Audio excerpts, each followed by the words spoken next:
She did last month.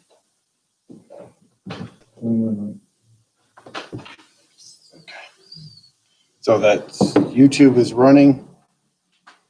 And Alice is pretty good. All right. Welcome, ladies and gentlemen. Sorry, we got a little late start. It's just after 7. This is a continuing session of the Liberty Power WEX application for 28 special uses. Continued from recess from last Thursday, June 4th. I will note that members of the zoning board of appeals that are present, Mr. Forster, Mr. Pratt, in the next room remotely are Mr. Burrows here, I'm sorry. In the next room remotely are They're downstairs, Judge. Mr. Bothey and alternate Rex Meyer, and Mr. Hughes is present also remotely. So that makes more than a quorum. Present for the petitioner, Ms. Kennedy. Your state's attorney, Charlie Boonstra, is present. Your zoning officer, Dean Duffy, is present, as our support staff helping us with all of our IT stuff. When we last left off, the applicant was ready to proceed, and without further, a couple of housekeeping things. The first notice that was published this between Thursday and today listed the Zoom video conferencing information would be on the Lee County website, www.leecountyill.org. That was a Scrivener's error. It's www.leecountyill.com. That was corrected on the website today. So hopefully that didn't cause anyone any problems. I remind everyone that if you're having technical assistance with YouTube or Zoom, either video conferencing or teleconferencing, please feel free to give the technical assistance number a call in Ms. Duffy's office. That number again is 815-288-3643. If there are folks who will want to cross-examine witnesses as we move through the applicant's case, I'll help you, hopefully, with instructions how to make your desire known when we get to that stage. All right. Now, sorry, without further ado, Ms. Kennedy, you may. Thank you, Judge.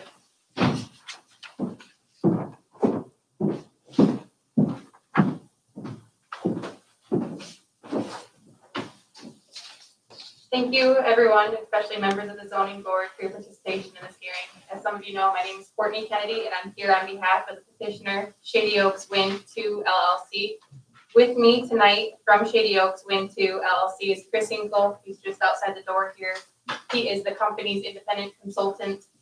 Appearing remotely, we have Sean Fairfield. He is the Senior Director of Energy Projects, and Lauren McLeod, the Project Manager. I'm privileged to represent Shady Oaks Wind 2 LLC and to make this presentation in support of the petition for special use permits. To give you some general background information, Shady Oaks Wind 2 LLC is a wholly owned subsidiary of Algonquin Power Company, which does business as Liberty Power. You may hear those names interchanged throughout the hearing, but for the sake of convenience, I will refer to the petitioner as Shady Oaks 2. The proposed Shady Oaks 2 project is an expansion of the original Shady Oaks wind farm in Lee County. And again, for the sake of clarity, I will refer to that project as Shady Oaks 1. As some of you know, Shady Oaks 1 was commissioned in May of 2012 and remains in operation today. The proposed Shady Oaks 2 project consists of approximately 118 megawatts of renewable energy generation and includes up to 28 wind turbines. As a general housekeeping matter, as some of you may recall, on March 5th, 2020, Shady Oaks 2 filed its petition requesting special use permits with the county. This project is requesting a special use on certain property located in Brooklyn and Wyoming Townships in Lee County, Illinois, to allow for the construction and operation of a wind energy conversion system.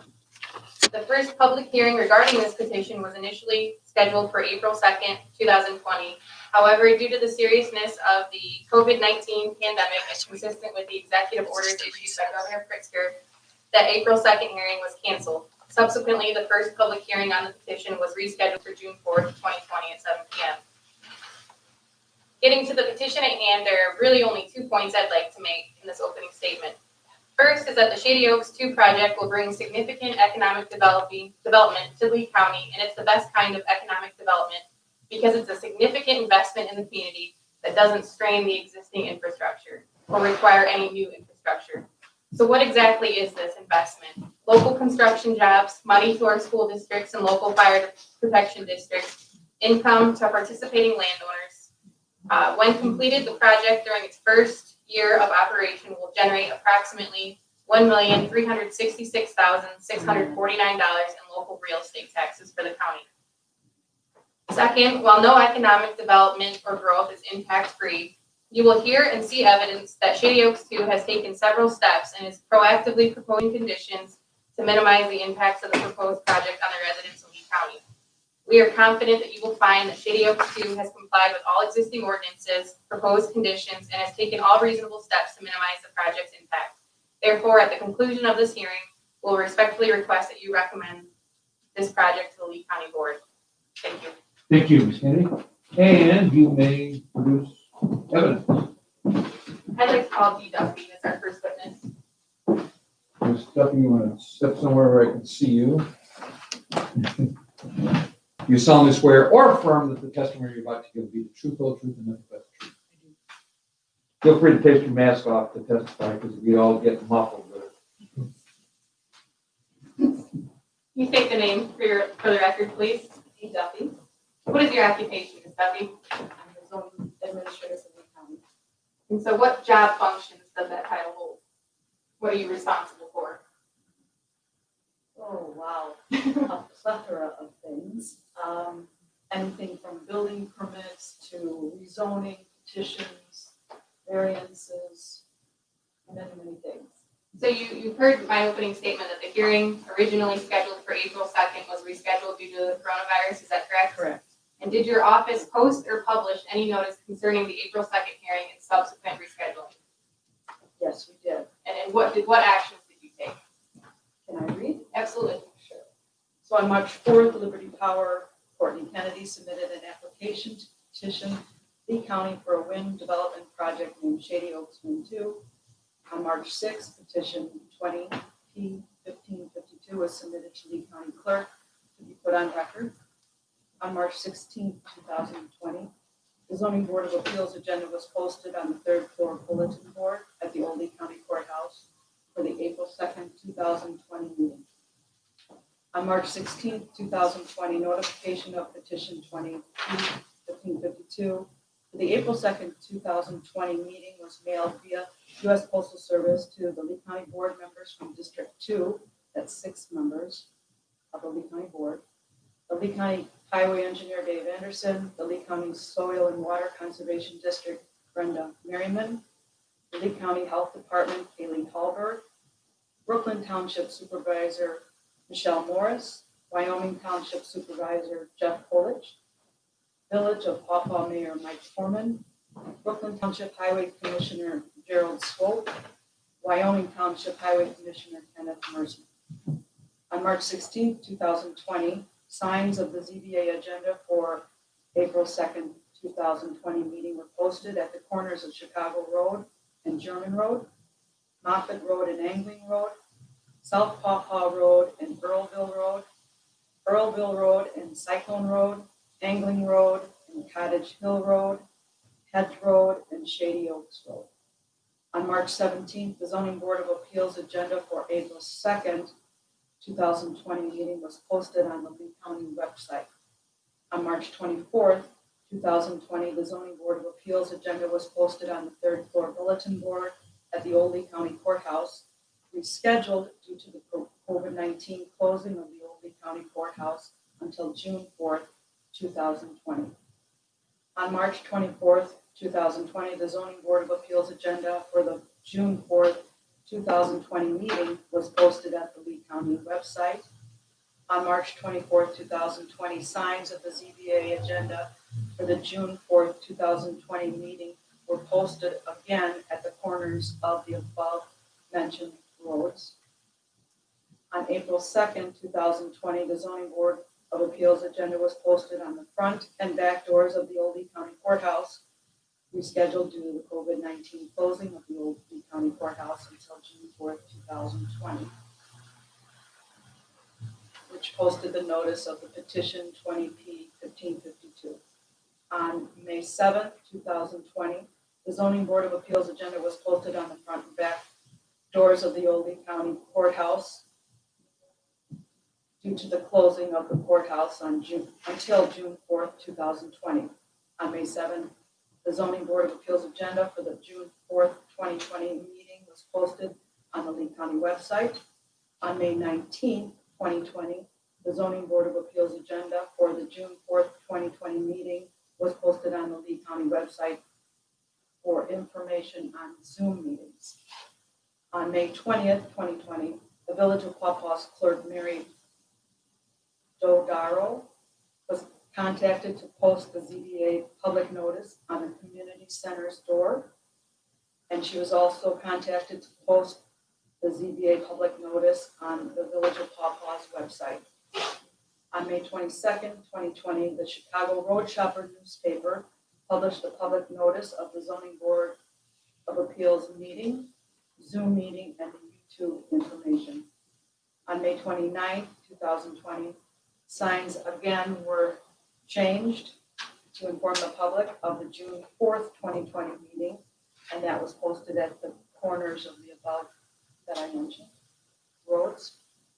On June 1st, 2020, the Zoning Board of Appeals agenda was posted on the third floor bulletin board of the Old Lee County Courthouse.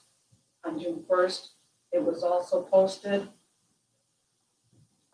the Zoom meeting, and the YouTube information was posted on the front and back doors of the Old Lee County Courthouse.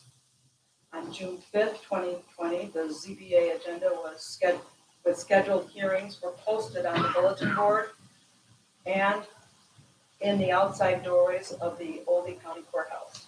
On June 5th, 2020, the ZBA agenda was with scheduled hearings were posted on the Lee County website. On June 5th, all the interested parties that physically signed in at the June 4th meeting were sent an email with the continued hearing dates and Zoom and YouTube information on the agenda.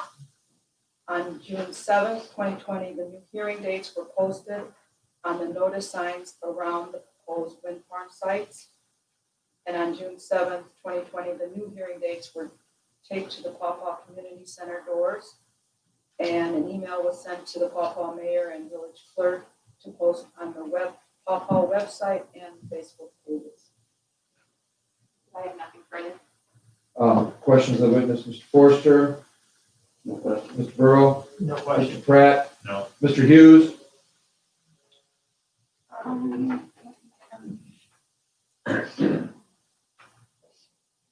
No questions. Mr. Myers.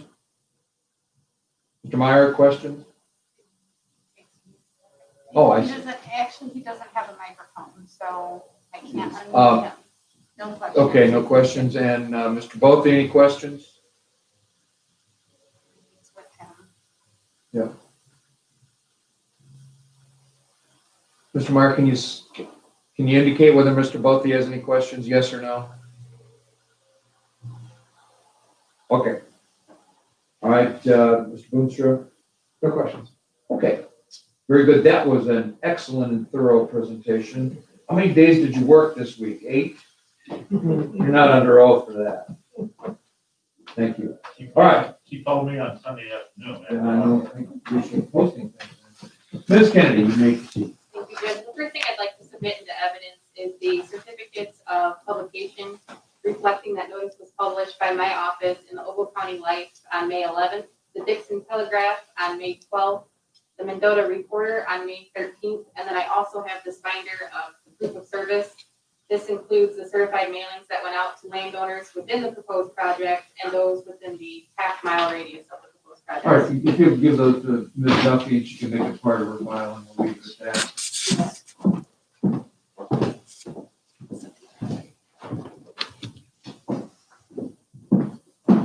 You may continue. Thank you, Judge. At this time, I'd like to call Lauren McLeod.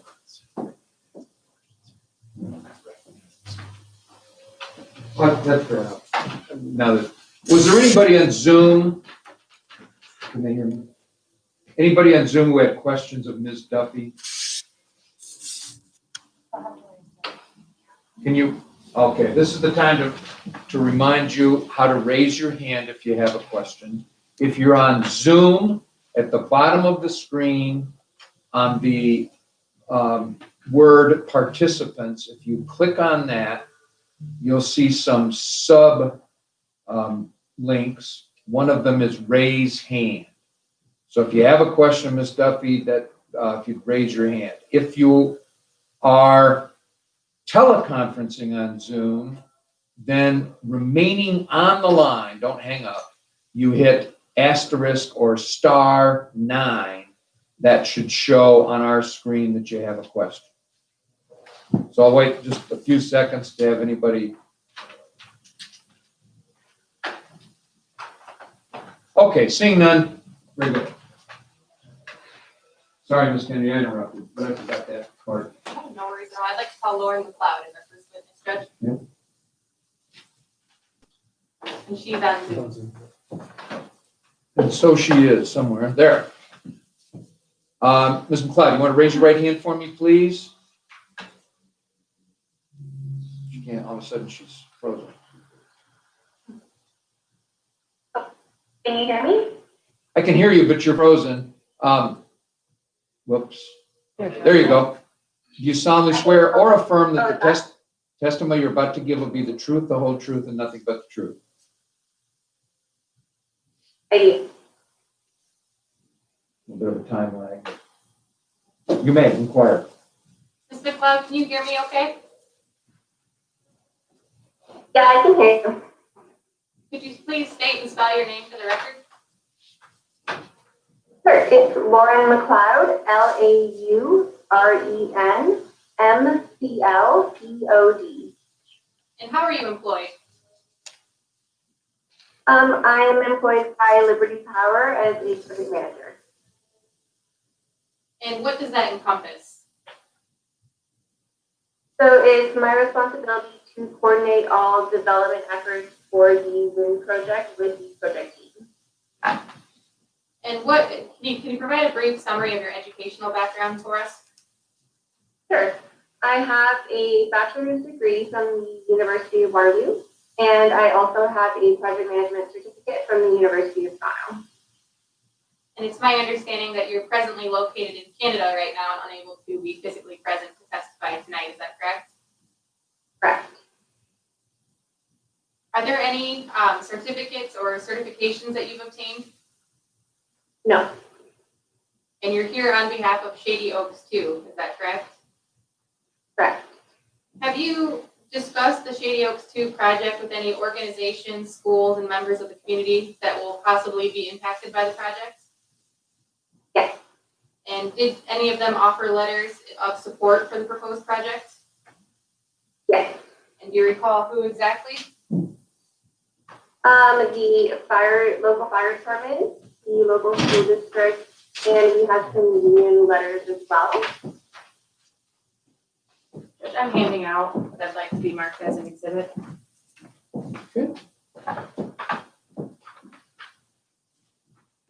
I will mark that petitioners. These are two, yeah. Correct. Petitioners 1 and 2. My concern is probably make sure that the other, probably make sure that the other CBA members receive them if they're in another location. Well, you can give them to you. Okay. What's that? Can you screen share it or not? Something to talk about. Well, let's not start that right now, Charlie. I will get that to them.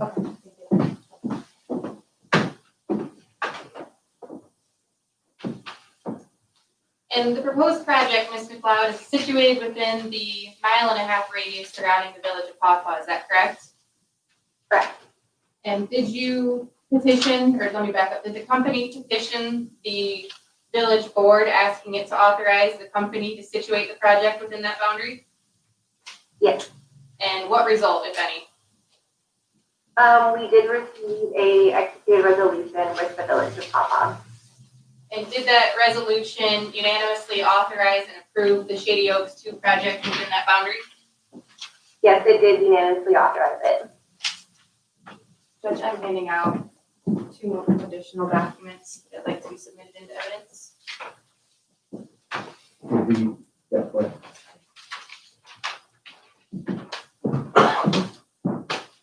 Okay, so we got housekeeping for a minute here. The exhibits that have been handed by Ms. Kennedy so far, the one that contains letters from local unions, I've got marked as petitioners 1. The one that begins Lions, the face page is Lions Club International, I'll mark number 2. Number 3 face page is a photo of Welcome to Pawpaw. And number 4 is a resolution from, what I assume is Pawpaw, yeah, a resolution from the Pawpaw City. Okay, thank you.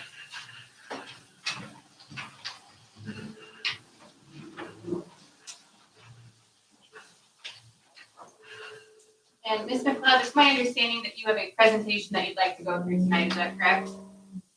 Yes, that is. All right, please take it away. Give me 1 second and I will share my screen.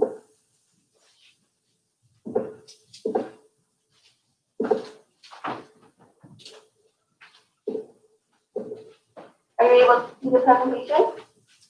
Well, you can see sort of, if you can expand it a little. I just it. It might take a second to come through. Is it full page now? No, but about 2/3.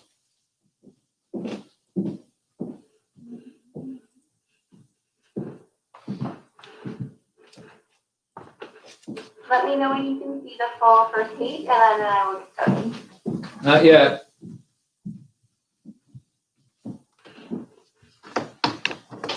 We can see the face page, Shady Oaks 2, June 2020-Lee, COUN. Then it's cut off. I'm gonna stop sharing and then I'll try again to see if it works.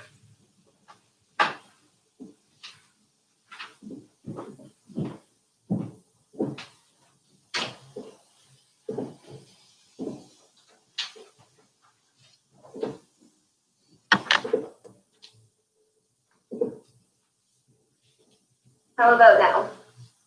Got smaller. No, no difference. A dual screen.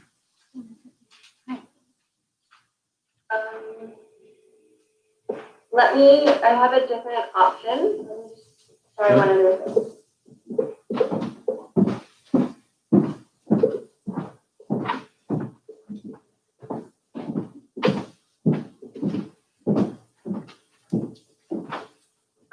Would it be possible to have Sean Fairfield share his screen with the presentation and then I can walk us through it?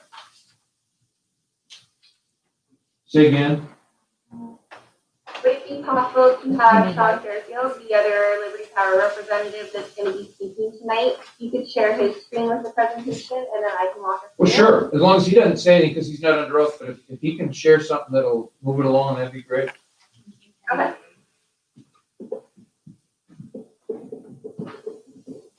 There we go. Ah, well, now we see the whole thing. Perfect.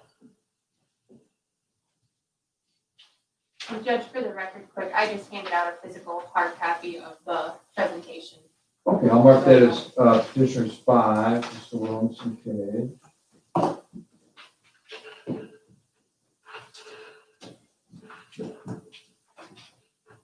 You may further inquire. Ms. McLeod, if you're ready, you may proceed. Okay.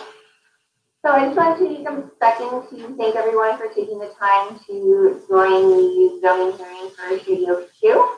I'm going to start with a couple introductions. So we are Algonquin Power, doing business as Liberty Power, and the representatives are myself, Lauren LaPaz, the project manager, and then we have Sean Fairfield, who is the project director, and also on the Zoom call, he'll be presenting after me. Well, you, And then we have Lauren, Jeff Rodman, Lauren, who is- Lauren, can I interrupt a minute? A couple things. Courtney will decide who's going to testify and not. But beyond that, you're going a little fast. We have a court reporter here. I understand it's easy to do. I do it too. But if you can slow down just a little bit. Absolutely. Thanks. Okay, so we have Jeff Rodman. He is the local development specialist, and many of the local stakeholders likely met him during the land acquisition process. In addition, at the county courthouse, we have Adam Logan, who is the regional manager for U.S. Wind, as well as Chase Sellers, who is the Shady Oaks 1 site manager. We also have Brett Manzera on the Zoom call, who was also involved in the land acquisition process, and he is the senior manager of land and stakeholders. Following that, we have Keishan Murphy on the Zoom call. He is the director of planning and permitting. And then we also have Lisa Ashby on the Zoom call, who is the senior manager of planning and permitting. Can everyone hear it downstairs? Lauren, can you just stop a minute? Yeah. A couple things for you. If you have a volume button, I would appreciate it if you can turn up your end. Without saying anything else, folks, the folks on the first floor lobby, if there's anyone there, are you able to hear the witness testify? And I know you may not be able to tell me, but tell Chris Henkel and he can run upstairs.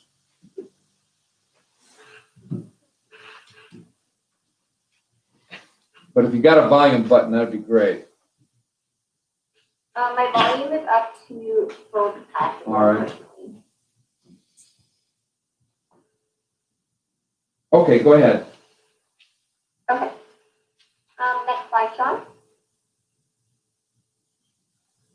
So this is just a list of some of the contributors to the special use permit application that was submitted in March to the county.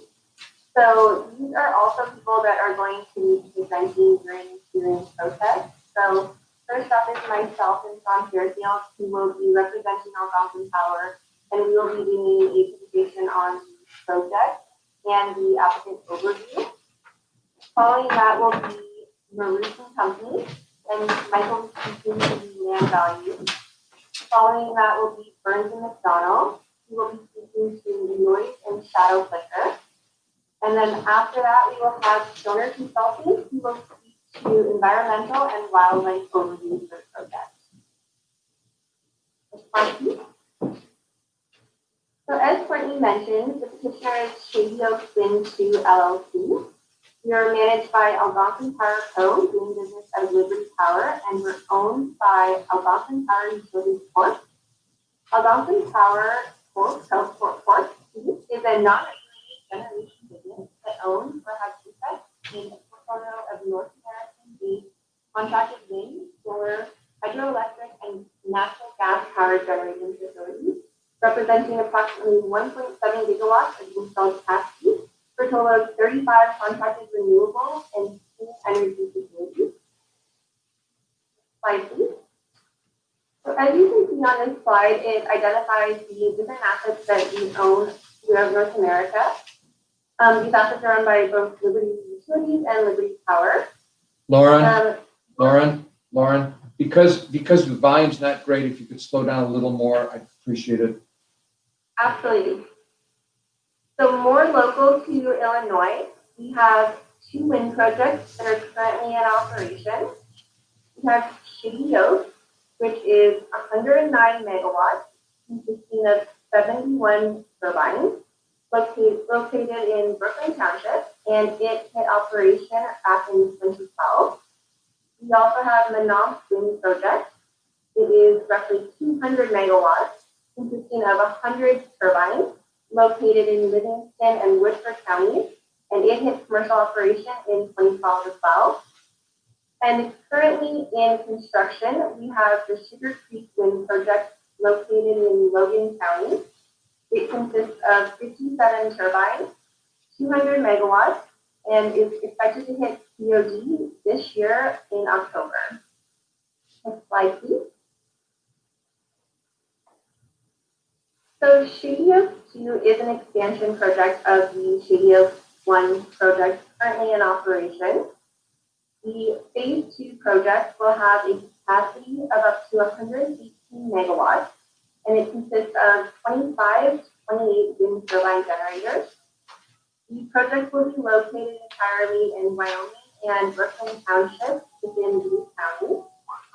It will consist of approximately 4,309 acres of leased land, and approximately 43 acres will be directly impacted by the project itself. The proposed substation for the expansion of Shady Oak 1 will be located directly south of the phase 1 substation. It will be directly adjacent to the current substation that is there and utilizing the same point of interconnection. Next slide, please, Sean. As you can see on this map, it shows the project area for the phase 2 expansion. The orange and blue circles are identifying the 28 pad locations that are submitted in the FCC application. The two different colors identify the two different types of wind turbines that we plan to install on the phase 2 project. The blue dots are the Mesa turbines, and the orange dots are the Vestas turbines, which Sean will identify and discuss the specs of later on in the presentation. In addition to that, you can also see the substation, which is located just west by that blue dot there, so just west of I-39. And then in addition to that is the laydown yard, which is just east of the off-ramp from I-39. And it is impacting approximately 10 acres of land there. Next slide, please, Sean. So the anticipated project schedule for the phase 2 expansion of Shady Oak is we're hoping to have the special use permit wrapped up in early Q3 of this year. The target construction date would therefore be mid Q2 of 2021. So we're hoping to mobilize construction in May of 2021. We'll begin construction with roads, grading, foundation, excavation, etc. The electrical work consisting of the collection system and the substation for the medium and high voltage work will be completed. Turbine erection, turbine commissioning, and then once the project is complete, we will do a restoration of disturbed areas as per the agricultural impact mitigation agreement, and the county ordinance. So our target completion date for operation of the phase 2 project is in early Q4 of next year. So we hope to hit operation in October of 2021. And that completes my portion of the presentation. I believe after questioning, Sean will continue on with the more detailed project information regarding construction efforts and the turbine specs. All right. Questions of this witness, Mr. Boonstra? No questions. Members of the board, Mr. Forster, No questions. Mr. Burrow, No questions. Mr. Pratt, No questions. Mr. Hughes, No questions. Mr. Bothy. Rex, can you hear me? Did Gene have any questions? No questions. How about Rex Meyer, questions? No questions. Ms. Duffy, question. Yes. Do you anticipate any delay in your scheduling that you just showed us with this COVID-19 virus? No. All right. Any more questions, Ms. Duffy? No, thank you. Mr. Hinkle, is there anyone waiting downstairs with questions? There is none. Okay. All right, I move to the Zoom participants, whether video conferencing or teleconferencing. And Ms. McLeod, this may take a minute. This is the first time we've done this. So Alice, if you can, folks, if once again, if you're video conferencing, if you'll go to the bottom of your photo, show participants, click that and click raise hand. If you're teleconferencing, staying on the phone, if you'd hit *9, please. And I'll give you some seconds here to indicate that. And you can reduce Lauren or Ms. McLeod and show the rest of the folks.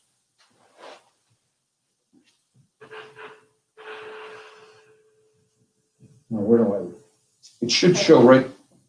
You would see a blue hand at the bottom of yours, but there are none. Yeah, I'm gonna give them. Again, folks, I'm giving you a question or a minute here. Well, not a whole minute, but a reasonable amount of time. All right, I don't see any raised hands, so we will move along and thank you for your testimony. And Ms. Kennedy, you may present your next witness. Sure, I'd like to call Sean Fairfield next. Mr. Fairfield, there he is. Mr. Fairfield, you want to raise your right hand, please? You solemnly swear or affirm, I'm sorry, we're getting some background noise. There's an emergency outside and it's a little disconcerting. Give me just a minute. You solemnly swear or affirm that the testimony you're about to give will be the truth, the whole truth, and nothing but the truth. I can't hear you. Okay, thank you. You may inquire. And Mr. Fairfield, you understand that we have a court reporter in the room who's taking down everything you're saying. So any inaudible answer, we're going to need you to say yes or no. Do you understand that? I understand, yes. And where are you employed at? I'm employed by Liberty Power. And what is your job title? I'm the Senior Director for Energy Projects for our Business Development Group. And what responsibilities does that encompass? I oversee our regulatory planning division as well as project management division for our Business Development Group in Canada, United States. And can you provide a brief summary of your educational background? I have a Bachelor of Science degree from McMaster University. I also have a Certificate of Environmental Assessment from the University of Waterloo. I also have a Project Management Certificate from the University of Waterloo. And how long have you been with Liberty Power? Almost 24 years. And you're here on behalf of Shady Oaks Wind 2 LLC, is that correct? Yes. And it's my understanding that you have a presentation that you'd like to go through tonight, is that correct? Yes. Please proceed. Everyone direct their eyes to the screen. I'm going to go to the next slide. The next two slides, ladies and gentlemen, I'll go through some traditional project features for the Shady Oaks 2 wind project, which is an expansion of the Shady Oaks And Mr. 1 Fairfield, wind I'm going to project. stop you right there real quick. We can't see your screen, so if you want to share Yeah, screen to is the it- presentation. Do you intend for it to be up right now, or are you still testifying? Yes, no, I'm intending to be up right now. Just one moment, see if I can share.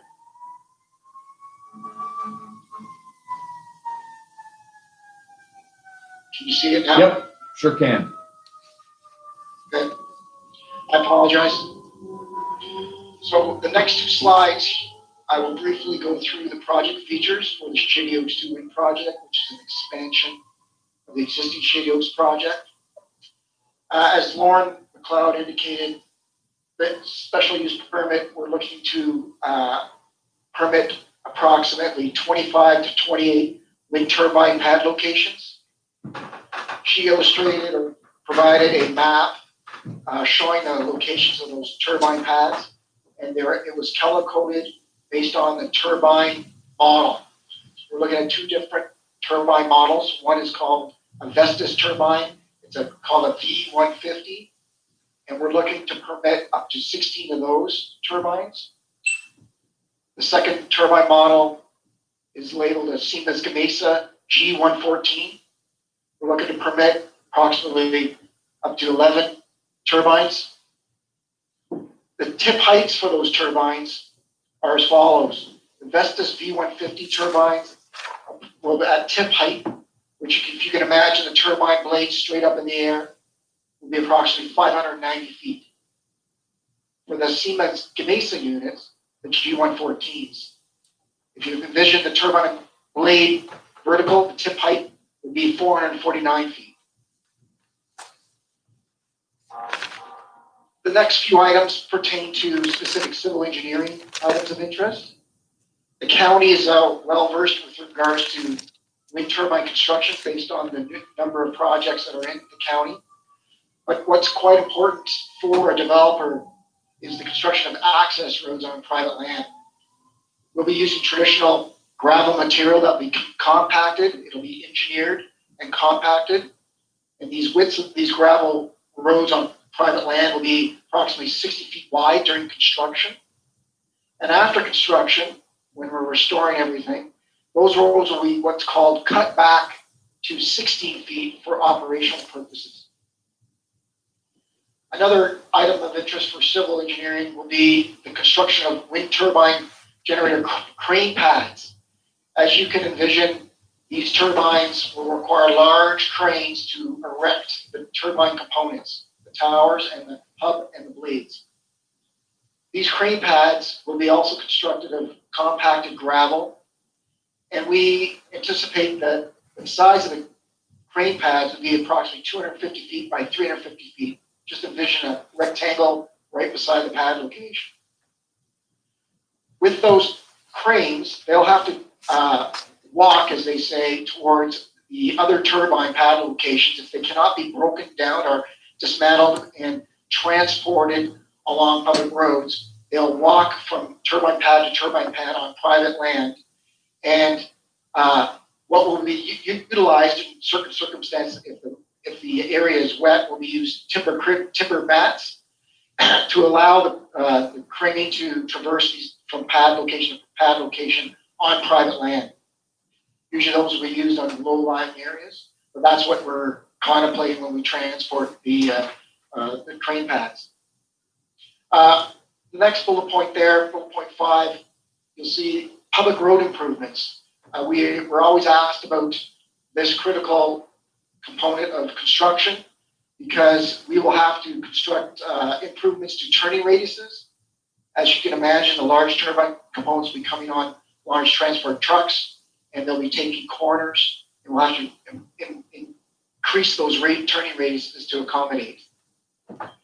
We'll also be required to construct from public roads to private land at the access road entrances. So if required, we'll have to install culverts and utilize the appropriate substrate material like gravel to be placed over those culverts, and thus will allow the transport equipment to be conveyed onto private property. Another item of interest for public road improvements is post-construction after and during operations. We will be required to maintain public roads during construction, and if damages are occurred during construction, we'll be responsible for that under what's called a road use agreement. We are currently negotiating a road use agreement with the county engineer and the county lawyer. The final bullet on this slide is a temporary staging area, or what we call a laydown area. Located on the map that Lauren discussed, there is an area approximately up to 10 acres just north of Chicago Road and to the east of Highway 39. As you come off that road, you can see that on the map. And that'll be an area where we place the construction offices as well as turbine components. So the employees, the construction employees, will lead off their day by traveling to that laydown area and doing their morning checks before going off to the turbine pad locations. As like the turbine pad location, the laydown area will be engineered and it'll be constructed of compacted gravel to ensure appropriate surface water drainage is maintained, because that's important. The next slide, continue on to project features. As you can imagine, to generate electricity will require the conveyance of the electricity through electrical collector lines, which will be buried a minimum of 5 feet underground on private land. That's a requirement under the Department of Agriculture Impact Mitigation Agreement that we've signed with the Department of Agriculture. And along with the electrical collector lines, communications lines to monitor real-time data from the turbines will be essential. Fiber optics will be buried within the same trench areas of the electrical cables. Both the electrical collector lines and the fiber optic communication system will be brought to the new substation, which is on the west side of Highway 39, and that was illustrated in the map, which is adjacent to the current Shady Oaks substation. That substation that we're going to build is approximately 256 by 197 feet, as well as a gravel road. We have a lease on private land for that substation, and it'll be directly adjacent to the existing Shady Oaks substation. The equipment within that will be medium voltage, 34.5, which is basically 34,500 volts, as well as a main power transformer, which will what they call, on the technical side, a step-up transformer, which will take the electricity from 34,500 all the way up to 138,000 volts. That's to make it synchronized to the grid. There will be no transmission line constructed for this project because it's an expansion of existing Shady Oaks wind project. The point of interconnection, the ComEd interconnection, is right adjacent to the Shady Oaks existing substation.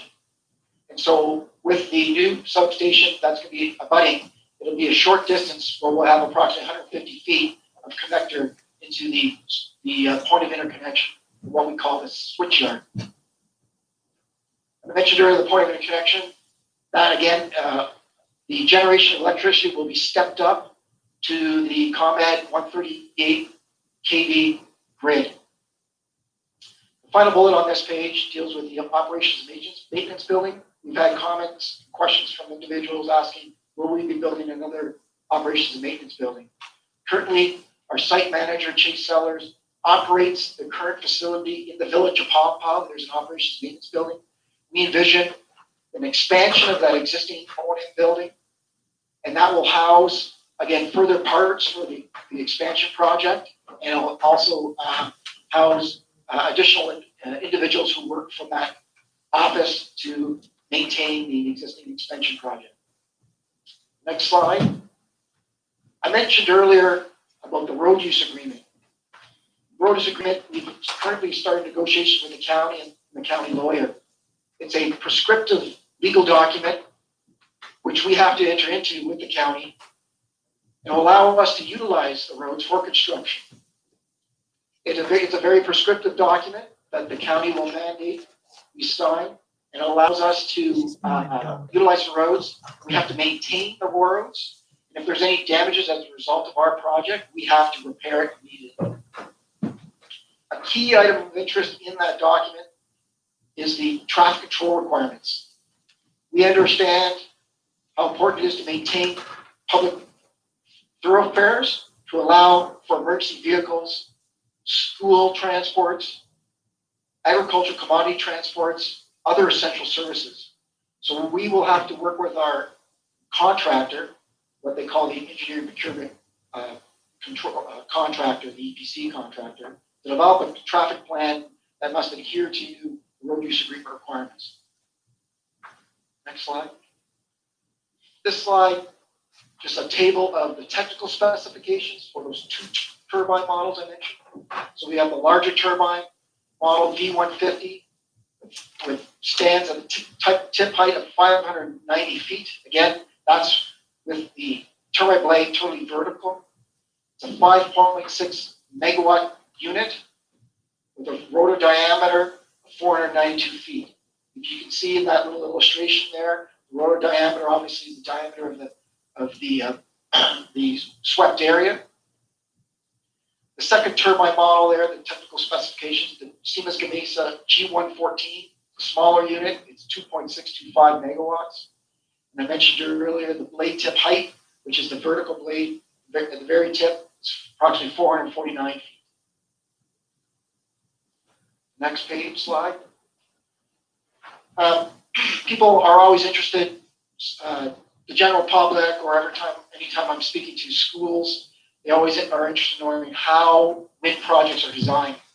I always lead off by indicating that a designer for a wind project has to comply with certain constraints, be it environmental constraints, but more importantly, regulatory constraints related to the municipal requirements. This table here illustrates the setback requirements from the county, and we design the project to adhere to those. On the right-hand side, you'll see columns delineating the setback requirements for the separate turbines, because within the RM, or the municipality's setbacks, the key component for primary structures like schools or churches or public buildings, it's 3.5 times the wind conversion system's turbine height. So as I mentioned, that it's a smaller turbine, the G114, so the minimum setback is 1,573 feet. If we were using the V150, as per the map, the setback would be 2,067 feet. One of my interests that people have asked us recently is, what is your setbacks from non-participating parcel property lines? Setback requirement for that is 1.1 times the turbine height. As you can see in the two right columns there. So for the G114, it's 495 feet. For the Vestas V150, it's 650 feet. Another item of interest for setback requirements or adhering to guidelines is for noise. The state of Illinois has sound emission standards that have to be adhered to. We can work with our subject matter expert, Burns McDowell, to complete a sound assessment report, which is part of the special use permit. Burns McDowell's subject matter expert will be testifying probably tomorrow. Next slide. We have people always asked, and our council, Courtney Kenny, mentioned local benefits. We in consultation with the county, based on the information we provided, it's estimated in the first 12 months, close to $1.4 million property taxes, approximately $40,000 to $50,000 per turbine, and those property taxes are on an annual basis. We, for the school district, Community of Paw Paw School District, which we have a letter of support, probably get 65 to 70% of taxes, so roughly 800,000 to 950,000. Local fire districts, which we have 2 letters of support, will receive approximately $15,000 to $25,000. The last bullet point there for the fire district is based on real-time invoicing from our Shady Oaks wind project, so we extrapolated accordingly. Another local benefit is the local landowners will also benefit from a financial perspective. And as we know, because we've built multiple wind projects in Canada and the United States, they do spend money for their own farming operations or others within the community. I mentioned temporary construction jobs that we envision in the project could range up to 150. These construction jobs are temporary, however, they'll ebb and flow, the number will ebb and flow throughout the life of the construction project. Obviously, they'll be spending monies in the regional area for hotels in the region, local restaurants and service companies will benefit from those employees coming to the area. Our existing wind project manager, Chase Sellers, we've been talking to him. Obviously, he'll be employing some additional staff for the project. We envision up to 5 full-time staff that work out of his office in the village of Paw Paw. Obviously, there'll be subcontractors as needed on an ongoing basis during maintenance and other work that Mr. Sellers will coordinate in the future. Well, last item of interest is our business model is to obviously work within the communities. We've been dealing with local charities and making donations accordingly to support local events. That was my last slide, and look forward to any questions that zoning board members or the public may have. Thank you. All right, questions of this witness, Mr. Boonstra? No questions, thank you. Members of the ZBA, Mr. Forster, No questions. Mr. Burrow? Question you mentioned about transporting the cranes. Do you move those through the open fields from one site to another, or how does that happen? Yes, that is a possibility. So sometimes we'll have collector access roads connecting different wind turbine pads, and which is all on private land that's all signed up, so they can follow that route, or collector line routes. And so it would be on open area and walking, when I use the term walking, from pad to pad. Another, as I mentioned earlier, if that cannot happen, then the turbine pad would have to be broken down, or turbine crane would have to be broken down and transported using traditional methods. Is the tillable fields then that you travel through, who is responsible for breaking up the compaction? Is that a field operation by the farmer or the company that would do that? The company. Okay. That's all. Thank you. Let's see, Mr. Hughes. Yes, I have a question, more a clarification. Early in your presentation, as well as on page 8 of the application, it indicates that there'll be 11 of the SG-114s and 16 of the V-150s. You're talking about up to 28. That only accounts for 27. I'm assuming by looking at the site plans, that one that's missing, that 12, would be 12 of the SG-114s based on boundaries and property lines and residences. I'm assuming that one that's missing would be in the SG-114. Yes, correct. There was an error. I think Sir Britt pointed that out. I'm trying to call back the slide if you don't mind. It was on your very first, it was on your. Mr. Hughes, please don't interrupt. The court reporter can't take two people talking at once. So if I may go back to my first, so I think it was an error on my part. I apologize. That's my error. So the SGP application does say approximately up to 16 Vestas units and approximately up to 12 Siemens Gamesa units. It should not be 11. It should be approximately 12. That's my error. Hopefully that answers your question. And back to you, Mr. Hughes. Any other questions?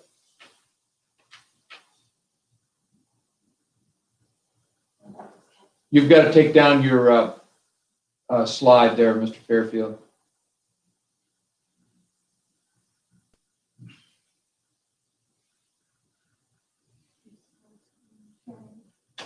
You got to stop your, Mr. Fairfield, you got to stop your screen sharing. Okay, sorry about that, Your Honor. Okay. Back to you, Mr. Hughes. Any other questions of Mr. Fairfield?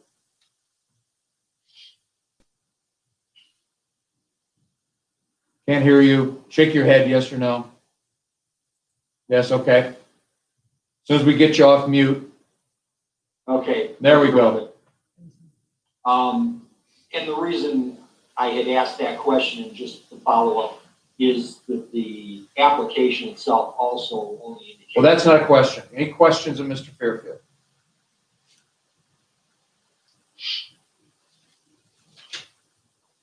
No. Okay. Mr. Meyer, question. And how about Mr. Bothy? Shake your head for him, yes or no? Mr. Bothy, questions?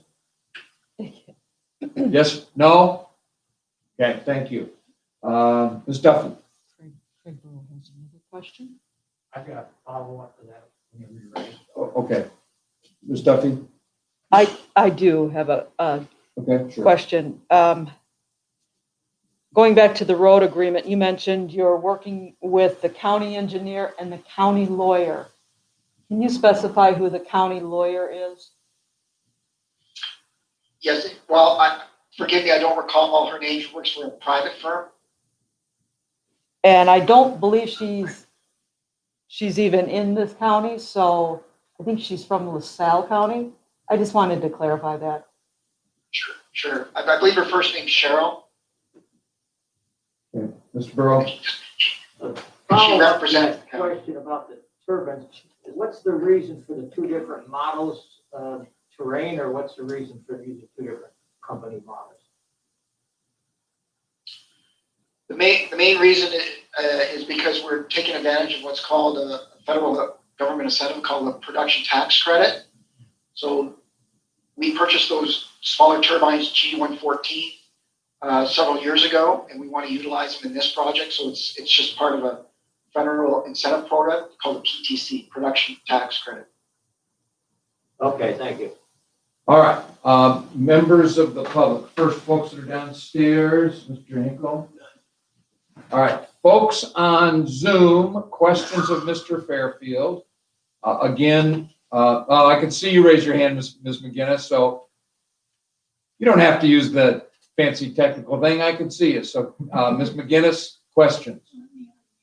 Yeah, just got to unmute you.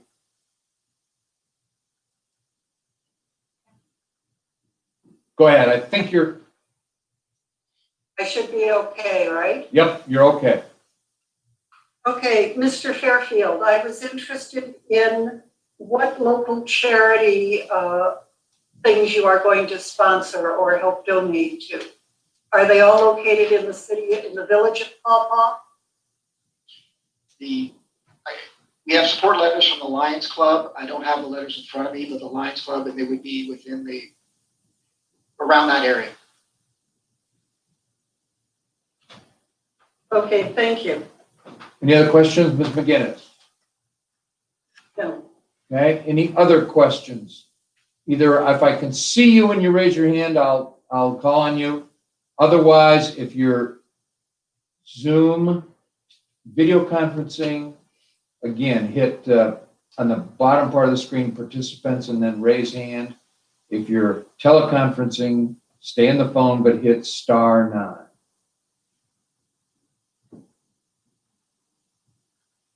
Seeing none, thank you, Mr. Fairfield. And Ms. Kennedy, you may. Thank you, Judge. I'd like to call Mike Maroos as our next witness. Can I ask you, how long will Mr. Maroos do? I think it'll be 10 minutes or so. Okay, that's great. He's I our, was just wondering about a break. I'm not. he's our last witness of the night, so it's up to you. Okay, let's, Mr. Maroos. Is he the one named Mike, I bet? Oh. All right. Mr. Maroos, you want to raise your right hand? Do you solemnly swear that or affirm the testimony you're about to give will be the truth, the whole truth, and nothing but the truth? I do. Thank you. Can you state and spell your name for the record, please? Michael S. Maroos, Marous. And how are you employed? I am president of Maroos & Company, a real estate appraisal and consulting firm with approximately 9 employees. And how long have you been involved in that line of work? 40 plus years. After I graduated from the University of Illinois Champaign with a degree in finance specialization. And do you hold any other certificates or certifications? Yes, I have held since its inception the General Certified Appraisal License, which is the highest form of appraisal license. In the state of Illinois, I hold a similar license in Iowa, Wisconsin, Minnesota, South Dakota, and Indiana.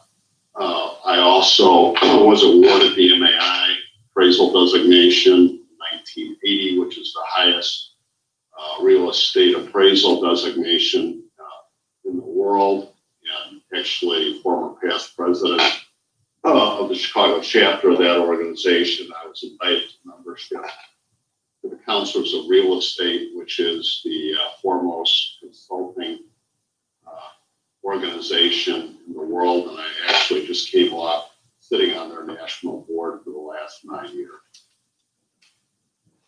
And you're familiar with the petition in this matter and the proposed project, is that correct? Yes, I have reviewed the petition, the expert reports. I've inspected the project area, numerous properties, investigated general economic conditions, property values, economic things that would impact property value. And did you review the county ordinance regarding wind energy conversion systems? I did. And were you asked by the petitioner to perform a market analysis regarding the proposed project? Yes, based on the proposed development, I was asked to study the proposed projects and the issues that impact property values. There, the report published, I think, in March of this year, of almost 100 pages. And can you briefly explain what a market analysis is? It basically looks at a proposed development to gauge the impact, positive, negative, or neutral. And over my career, I've probably done a couple hundred, not only 25 or 30 wind projects, solar projects, but also impacts of major proposed, major industrial uses, commercial uses,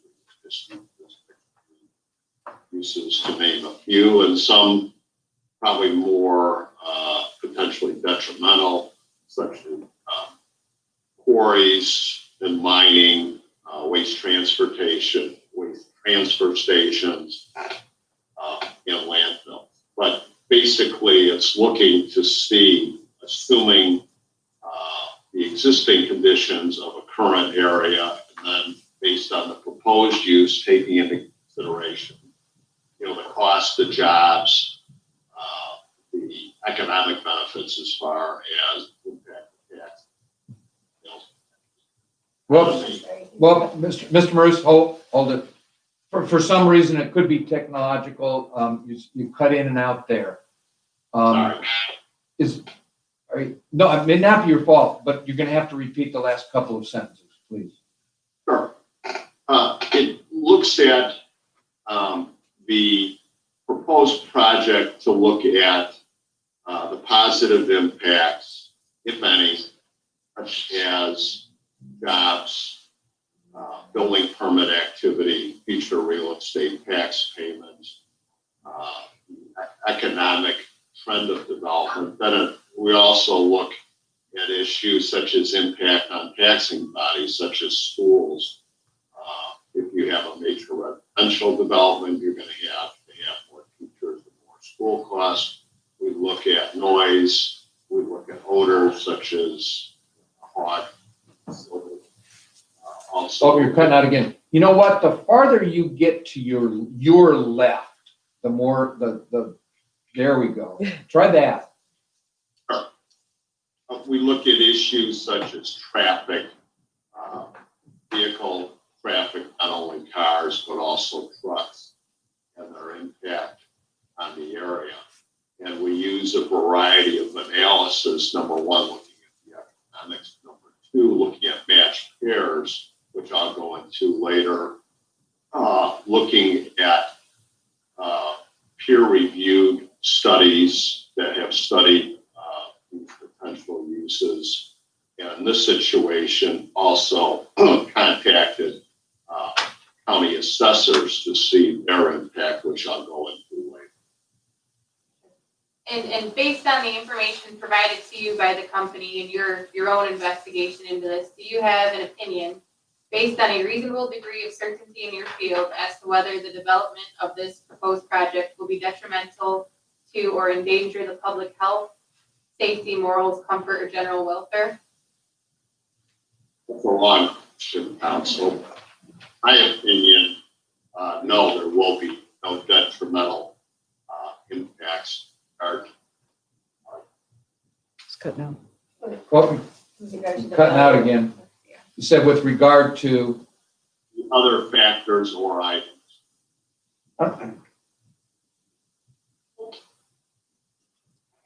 And do you have an opinion based on your experience in your field, as to whether the proposed use would be injurious to the use or enjoyment of other property in the immediate vicinity of the proposed project.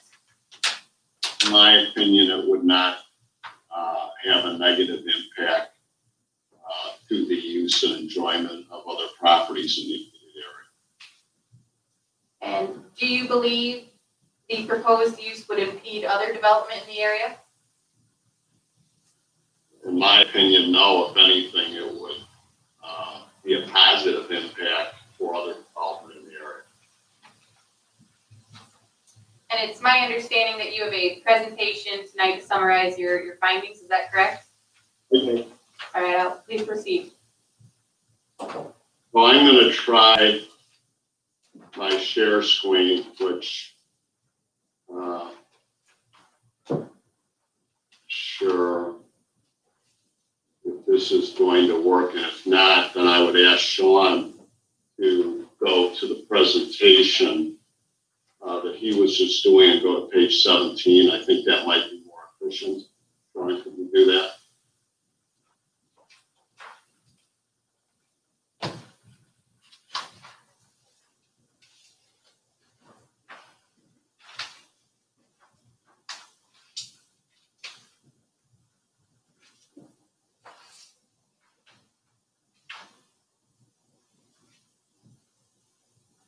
I don't see him. I see his name. I don't see Sean. Just a minute, Mr. Morose. Mr. Fairfield, are you there?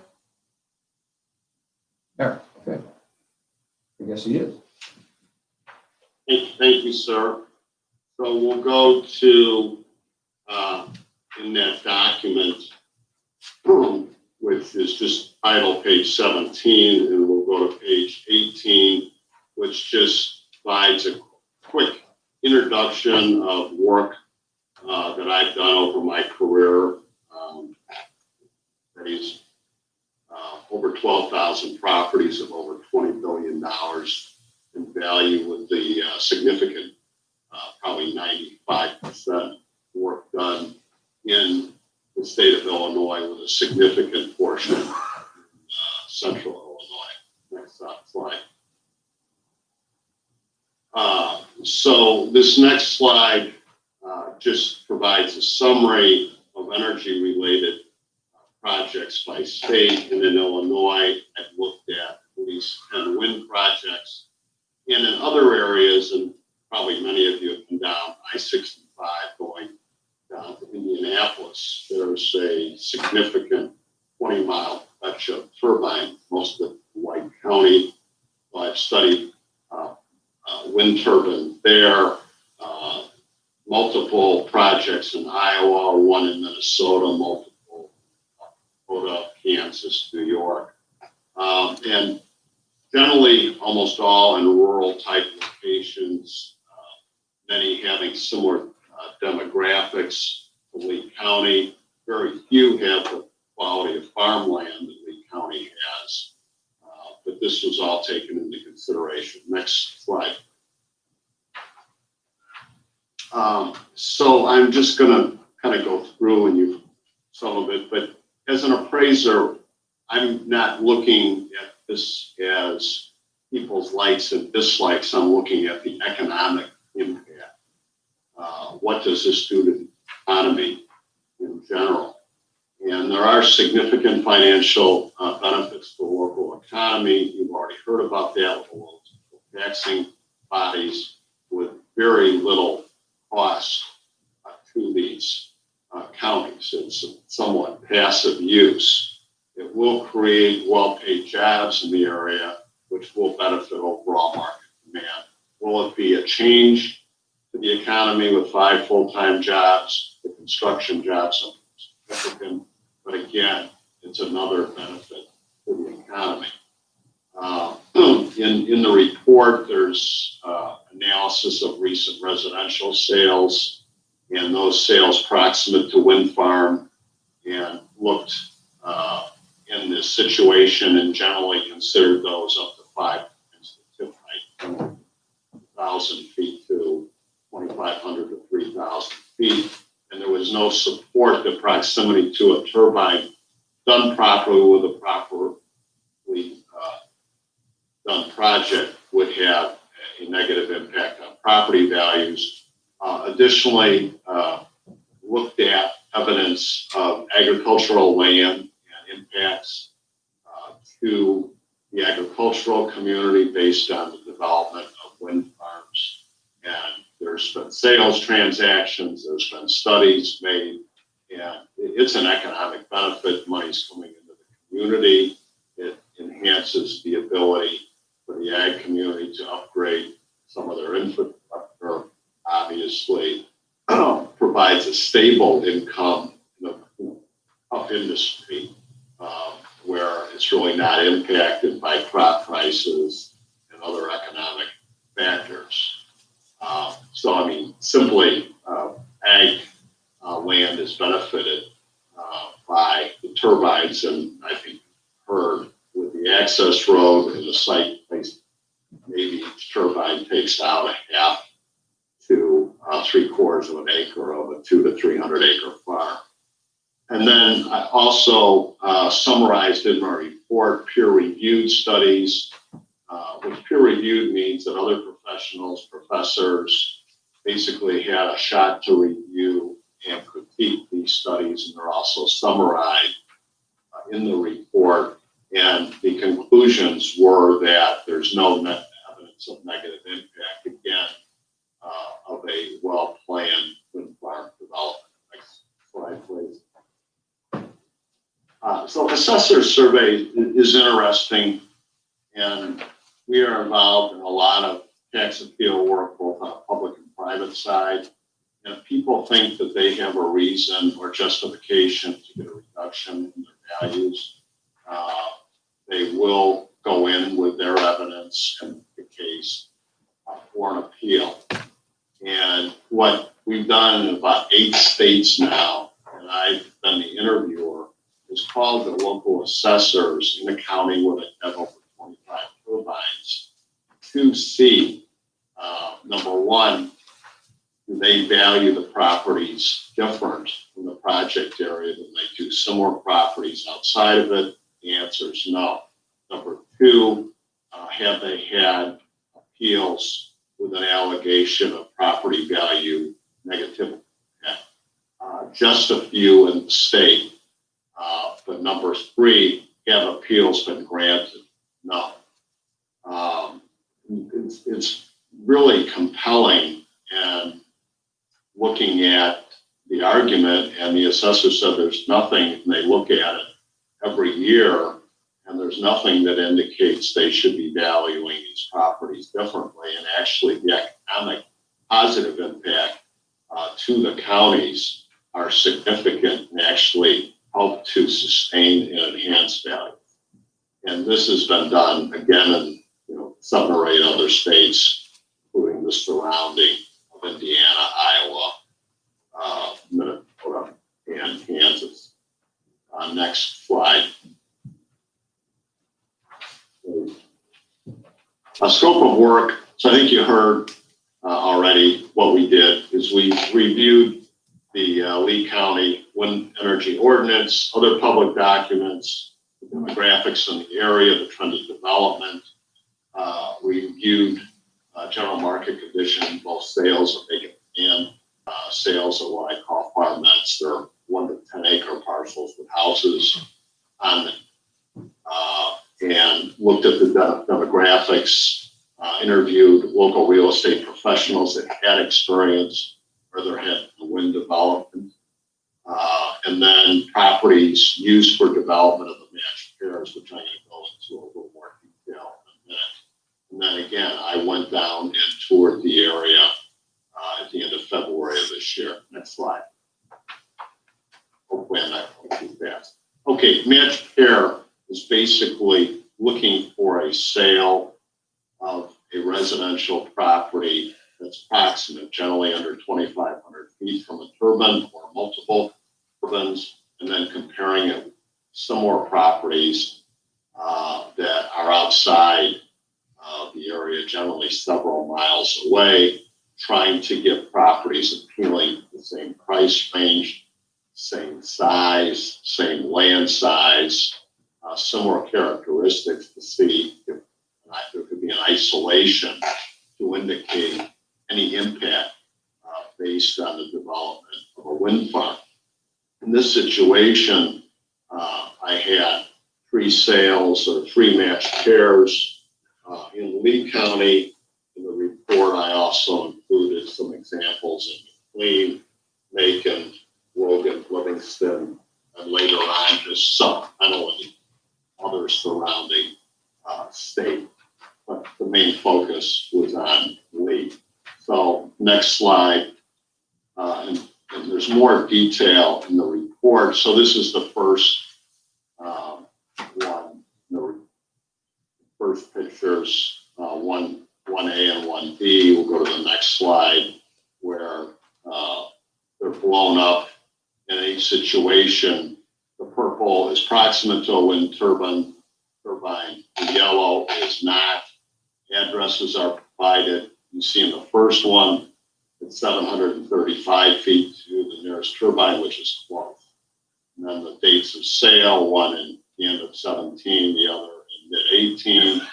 Sale prices, sale price per square foot of land area, when it was built, building size, lot size, and then one's a 2-story, one's one, there's some more size. So then information on the basement and any other characteristics.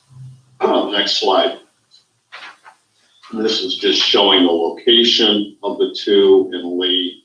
And so an appraiser does an adjustment, and again, to see if there's any differentiation that can be attributed to the proximity of the turbine. In this situation, I found the next sale or next match pair. And see the not proximate on Willow Creek Road is a very attractive house. The one on Stewart is a more traditional, substantial, what I would say large Georgian. Next slide. Same thing, went through the comparisons, and these are a little higher price. The one proximate, the older house sold for $320,000.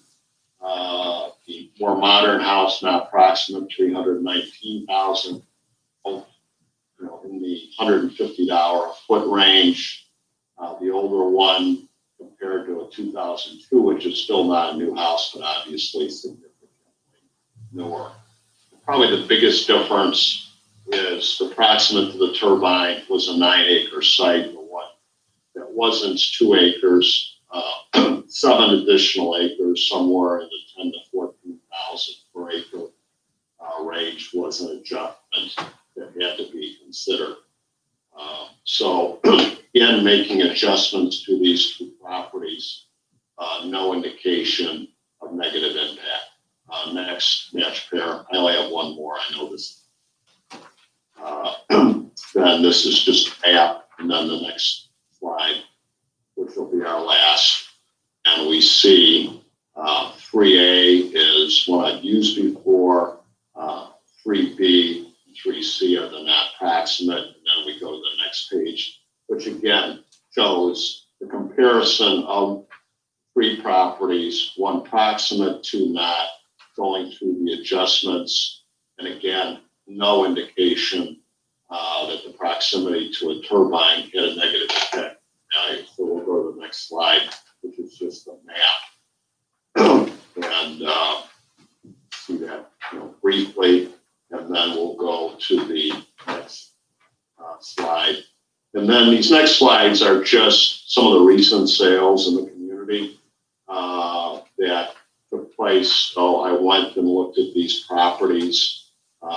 These are proximate to the project area, looking at the price points. Next slide, which I think will have a couple more pictures. So we've got a variety of different house types and ages. And then the next slide just shows a summary in here, just kind of showing the location, the price, when it's sold, the lot area, the year built, the building size, and the price per square foot. That first sale kind of skewed out of the range, but it was a much larger house, 3,100 feet. That sold But otherwise, he seemed to kind of reflect transaction project. Right, next slide. Showing the locations of properties. I think there's a sale number 6 on the far right side in Earlville that is in Bush asking them on the market right at the time we were doing the application. Next slide. I'm almost done. Land sales near the project area. I'm not going to really go into these.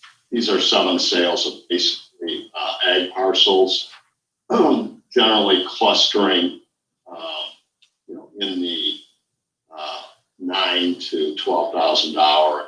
Some of the lower ones have less productivity. One thing I want to point out, not to be confused, on the far left side of the label, it says owner mailing address. That's not the location of the property. Location is the PIN number of that are all in Lee County. This again is showing the strength of the agricultural land in this market, even in what really has not been the most favorable economic 12 months for the ag community. Next slide.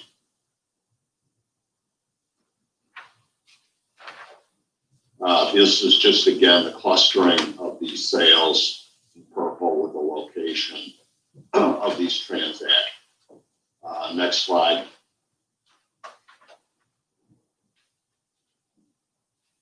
Literature review, and this basically were studies that were done looking at turbine development. First is in Ontario, and was done, actually updated 2 different times. And the conclusion, there's no impact on value. The next one's a Lawrence Berkeley study that was done in 2009, 10, 13, and 14. This is referred to a lot. The first study looked at almost 7,500 sales within proximity to turbines. What's interesting is the turbine development in 2009, then until 2020, while the turbines are lower height, the density was much higher than to get the same capacity, and also a lot of times these properties within what I would say non-participant, feet away. So it going to the 2014, which is the last part of the study, was 50,000 sales, approximate to 67. They go out and look at every property. They just gather data, do what's called regression, and then do some interviews to come up with their conclusion. Again, with these 4 studies done by Berkeley, no indication that there was a negative impact to value. Slide, please. Then there was one in Rhode Island with the same conclusion. There's another one in Canada with the same conclusion, both done in 2013. And next slide. The University of Connecticut, 14, you got a little more density there, same conclusion. Wichita State's interesting because Kansas has had a lot of wind. And they did their analysis and found that during construction, if there was concern, there was fear, there could be a softening of values, but once it stabilized, there was no impact. And really what I've seen in doing the studies of this, a lot of the initial development creates some concern, fear of change, but once it's developed, it becomes integrated into the community, and it's really another part of the ag community and economy. I think that might be it. Let's see, I think there's a conclusion, which is similar to what I've already testified to before, that there's significant benefits for the taxing bodies, well-paid jobs, sales in the Illinois don't indicate any negative impact. Agricultural land values are positively impacted. No indication on survey 400 county assessors in multiple states that there's a negative impact from wind. And then following page, which I think includes just goes my thing that after all this analysis and presented in my study, in my opinion, the proposed project not have a negative impact on value in the subject matter. Thank you. Any other questions, Ms. Kim? No, Your Honor. Questions, Mr. Boonstra? No questions, Your Uh, Honor. ZBA members, Mr. Forster, No questions. Mr. Burrow, No question. Mr. Pratt, No questions. Mr. Hughes, No questions. Mr. Meyer. No question. How about Mr. Bothy?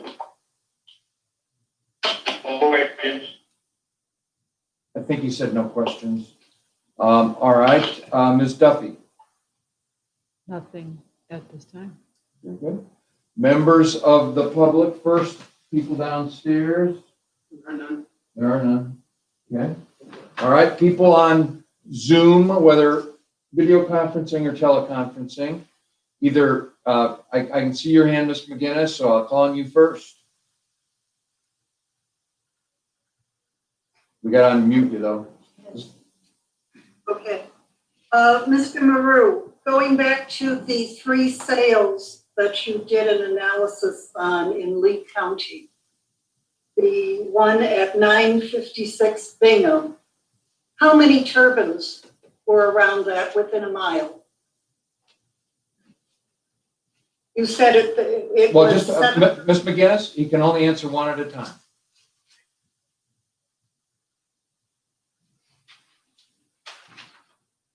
I'm going back to the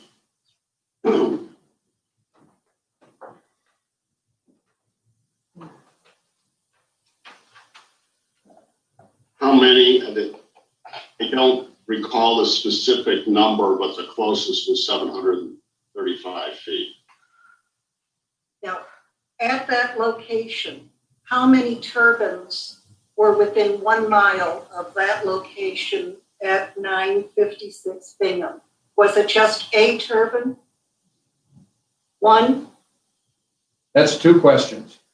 I'll help you out, Mr. Marus. How many turbines were within 1 mile of that location? There were more than one, but I would have to go back and review the aerials. You know, we do when we look at these to be able to fully answer your question. I lost the screen and I don't want to punch out because I think you can hear me. So I don't want to reapply to Zoom if you're okay with it, Mr. Chair. Can you hear me? Any other questions, Ms. McGinnis? I would like to get an answer to that question at some later time. Well, tonight's the night. I mean, I think he's saying he doesn't know and can't retrieve it.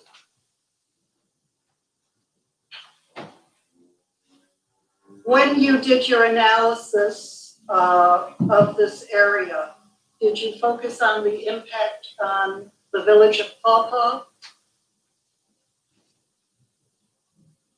I looked at the impact of every village that was proximate to the proposed development, of which, I'm just looking through my notes, you know, Paw Paw, Hampton, West Brooklyn. I looked all. Paw Paw is the biggest with 870 persons. Compton's only 303. Population of the last 10. So the answer is, yeah.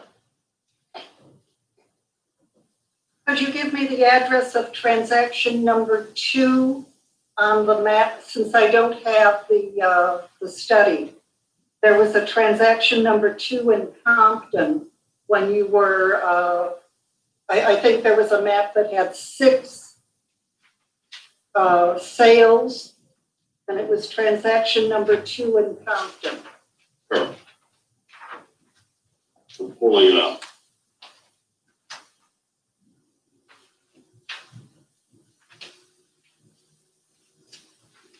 Uh, 698 German Road.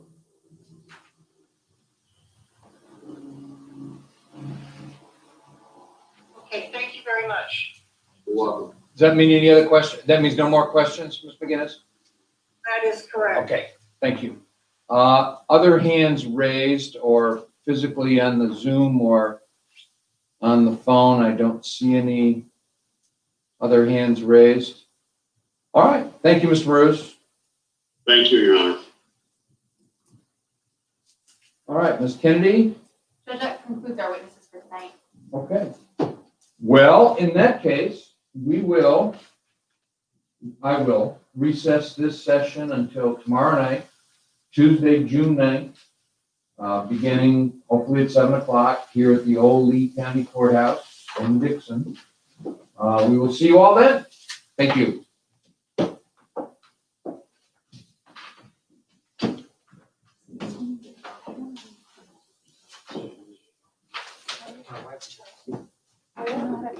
No, the YouTube? Do you know how to tell me to?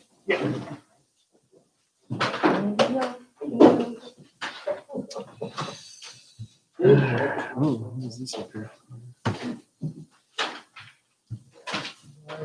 Pretty snappy.